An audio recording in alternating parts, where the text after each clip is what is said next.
Hey, it's Chad Hasty of the Chad Hasty Show. Want to take a little bit of time today to talk about a piece of legislation that could make its way through Congress and to President Trump's desk once he is sworn in. Has to deal with suppressors, or sometimes they're called silencers. It's called the Hearing Protection Act. Have you heard about this?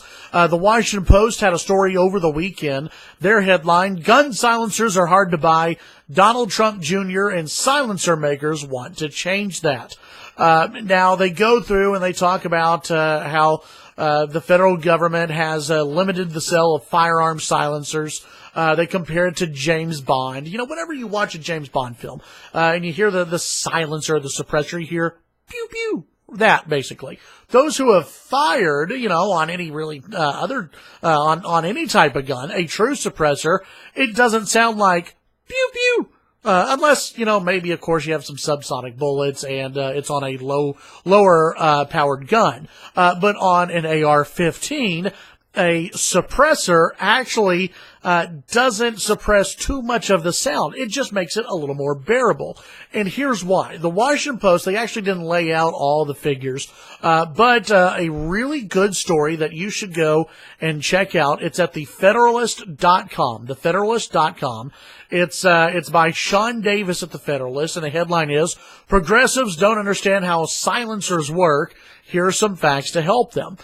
Basically, if you're shooting your AR-15, and you take it out to the gun range and you fire it unsuppressed, it has a decibel level, of around 165 or so, according to, some of these studies. That means it's very dangerous. You can actually rupture your eardrum at 140 decibels. So if, God forbid, someone is breaking into your home and they want to attack you and your family, and you use your AR-15 in order to defend your home and your family, you could actually cause permanent ear damage to yourself and to your loved ones just by defending them with the AR-15. You put the suppressor onto the AR, and it actually takes that decibel level from about 165 to about 135, 140, which is about a jackhammer or so. Now, if you've ever been outside when a jackhammer is going off, guess what? You hear it. Now, there are a lot of progressives and a lot of liberals and a lot of anti-gun nuts who would have you and everybody else believe that if it's easier for everybody to buy a silencer, then everyone will have a silencer, and everyone will be, I guess, going and committing crimes. It's more scare tactics from the left and from the anti-gun lobby. Myself, I think it's a great idea. This would actually cut down on the time it would take in order to get that silencer. Right now, it can take anywhere from 6 to 9 months, I believe, for somebody to get a suppressor approved by the government. This would dramatically cut down on that time. Also cut down on some of the taxes. You would still have to pay for the suppressor, and guess what, folks? Those aren't cheap, all right? Your little gangbangers in Chicago who are going around popping each other, yeah, they're not going to be buying suppressors, okay? People who use suppressors, they buy them when they go hunting, so that way they don't have to wear big headphones. They also, people who buy suppressors use them for when they go out to the gun range and they just want to go plinking around for a little bit.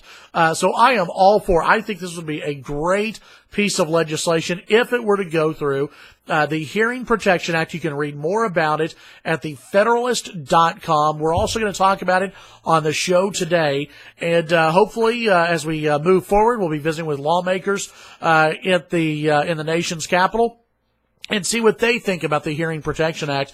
But I have to say, from everything that I've seen about it, I am 100% on board with it, because it's not going to make anyone commit any more crimes. It's not going to make the world more dangerous or anything else that the anti-gun freaks flip out about.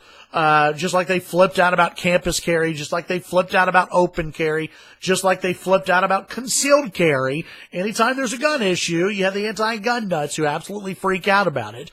No, instead, it would help make it a little bit easier and a little more affordable for those hunters and also those who just want to go to the gun range. And yes, those of you who are at home and you want to protect yourself and your family members and you don't want to bust out your eardrums if, God forbid, that day comes where you have to protect your family members from someone coming into your home. Read more about it at thefederalist.com. We'll talk about it on the Chad Hasty Show from 8:30 to 11 a.m. Central Time on NewsTalk 95.1 FM and 790 a.m. KFYO. And let me know your thoughts below. The Hearing Protection Act. What do you think about it? Should it be easier for people to get a suppressor? Let me know your thoughts below. Have a great day. Follow me on Twitter, Chad Hasty Radio.